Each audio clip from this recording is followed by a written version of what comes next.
His Tinder profile said he was 45, but he looked to be in his early 30s at most. Looking for a sugar baby. $700 weekly. No sex. It sounded too good to be true, but, as a broke university student, I was willing to take my chances. I swiped right, and Tinder let me know it was a match. His message came seconds later. "Hey, there sweetheart," smiley face. I cringed at that word, I hated it, but $700 was $700, so I sucked it up and replied. "Hey, winky face." His name was Jack, and he told me he owned his own business, although he never specified what kind of business it was. We talked for a while before he asked me for my Venmo to send me the first payment. After a few minutes, I got the notification. I stared at the $700 for at least 20 minutes, expecting to wake up from a dream at any second. But it wasn't a dream. "You still there?" I clicked on the message. "Yeah. Sorry. If you don't mind me asking, what are you looking for in return?" I stared at the chat until he replied. "I'm just looking for you to do a few favors for me," smiley face. That sounded like it was going to be sexual to me. Like what? For example, the first thing I need you to do is pick up a delivery for me. That sounded innocent enough, but I was still expecting there to be some kind of twist. $700 to pick up a package? Come on, even I wasn't that naive. From the post office or something? No. I'll send you the address, but I'd rather not do this through Tinder. You got Kick? Or you can give me your number. Kick. What was this, 2011? I decided to give him my number instead, and he texted me the address immediately, followed by the address to his house, where I would have to drop off the package. I'm not home right now, but there's a key on the bottom of the blue flower pot near the door. Go inside and put the package on the coffee table in the living room. Make sure that you lock the door when you go inside the house, and then lock it again when you leave. I grabbed my car keys and wallet and got into my car, putting the address into Google Maps. Got it.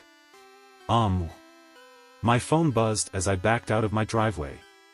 I'm serious. Lock the door both times. Please. I thought that was a little excessive, but I promised him that I would.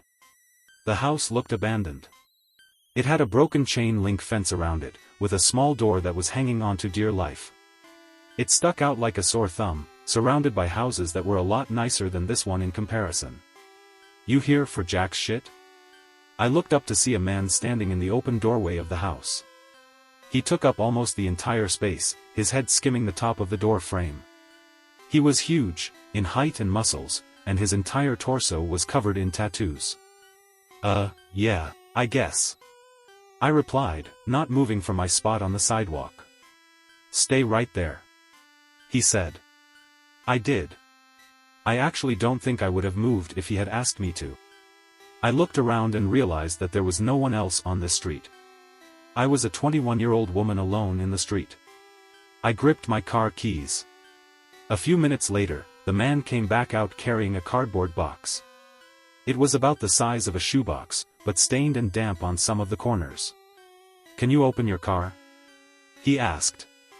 I opened the trunk, not wanting that inside on my car seats, and he set it in. All right, there you go. He said. Thanks. I replied. I walked around to the driver's side of the car and opened the door. Oh, and one more thing. He said. I looked at him. Watch out. He said. I didn't reply. I blasted my music as I drove to Jack's house, hoping it would drown out my anxiety. It didn't. I parked my car in the stone driveway and stayed inside the car, admiring the house. It was a huge house, with stone pillars on the front porch, and the greenest grass I had ever seen in my life. I turned the car off and got out. I grabbed the package, and walked to the front door, getting the key from where he said it would be. I opened the door and stepped in, closing it behind me. I thought about what he had said, about locking the door when I got inside. I thought that was a little overboard, but as I stared at the closed door something made me reach out and lock it. I walked inside, my feet cushioned by the thick maroon carpet, and admired the inside of the house. All the furniture was wooden and looked incredibly expensive. I would probably finish school a dozen times with the money that it took to furnish this place. I set the package down on the coffee table, and as I walked back to the door, I heard a phone ringing from somewhere inside the house. I froze. In my pocket, my phone buzzed. I took it out to look. Don't answer any calls that aren't from Marvin. I put my phone back and followed the sound of the phone, poking my head into a few different rooms before I found it in an office. I walked over to the desk and looked at the caller ID, incoming call from Jack. That was odd. I grabbed my phone to look at the message again. I was starting to get a little bit creeped out and decided I wouldn't answer, just to be safe, and left the house, remembering to lock the door as I left. I've done a few more favors for Jack since then. I drove a BMW to a random park in another city, only to get out and drive a different car back to Jack's house. He had me meet one of his employees at lunch, who then gave me a briefcase to deliver to the first house I had gone to and told me he would know if I looked inside. On several occasions, he asked me to drive down to that same house and stay with the guy, whose name was Julio, for a certain amount of time. In total, I've made around $3,500. Most recently, Jack asked me to stay in his house overnight. I woke up to a text message from him. I need you to spend the night at my house. I hadn't ever seen him in person, but I had talked to him on the phone a few times. He proceeded to tell me he would pay me $1,000 to spend the night at his house, provided that I followed a few rules. I drove to his house that evening. The driveway was empty, and it normally was, but the porch light was on. I walked up, unlocked the door, went inside and then locked it again. Everything in the house looked the same. Jack had told me over the phone that he would leave the list of rules on the dining room table. I set all my stuff down in the living room. My bags looked like garbage compared to the fancy furniture in there. I wandered into the kitchen, and then to the dining room. Sure enough, there was a piece of paper on the wooden table, held down by an empty glass. Lock the door when you come in. Only answer calls from Marvin. Don't turn on any faucets between 9 p.m. and 11 p.m. Don't open the door for anyone, no matter who they say they are, after 10 p.m.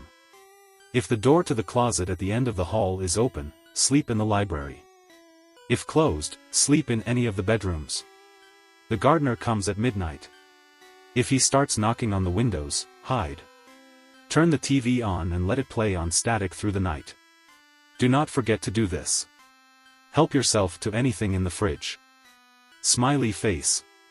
I'll pay you in the morning. Good night. I made sure to follow all the rules. To be honest, I was regretting my decision. But, seeing as I was already here, and I was getting paid, I decided to stay anyway. I figured as long as I followed all the rules, I'd be perfectly fine. Still, it felt a little odd. What was this? A haunted house? Nevertheless, I lounged around the house for a few hours, as I was planning on going to sleep around 9 since that's the time that all the weird shit would begin to happen. At 8:50, I brushed my teeth, using the faucet for the last time before 9. I checked the closet in the hallway and upon seeing that it was open, I moved my stuff into the library and got ready to sleep on the couch. I locked the doors just in case, and laid on the couch, scrolling through my phone. I hadn't gotten any more messages from Jack, and I started to think up scenarios and reasons as to why he had such strict, peculiar sets of rules in his house. I had dozed off at some point because, at exactly 10:16 p.m., I was woken up by the doorbell ringing. I was about to get up to check, but then I remembered the rule.